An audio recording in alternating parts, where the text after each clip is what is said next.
Magandang araw, Malacanang Press Corps. Panibagong investment sa administrasyon ni Pangulong Ferdinand R. Marcos Jr., una sa Pilipinas, una sa Southeast Asia.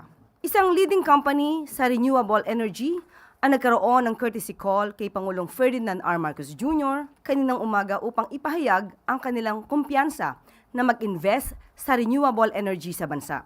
Ang Copenhagen Infrastructure Partners o CIP ay isa lang sa mga investors na nagpahayag ng tiwala sa pamumuhunan dito sa Pilipinas sa pamamagitan ng kanilang partner na ASEAN Renewable Energy Solutions. Sa panayam kay Pangulong Marcos Jr., binigyan diin ng kumpanya na pinili nilang mag-invest sa Pilipinas dahil sa magandang lokasyon nito at sa magandang hangarin ni Pangulong Marcos Jr.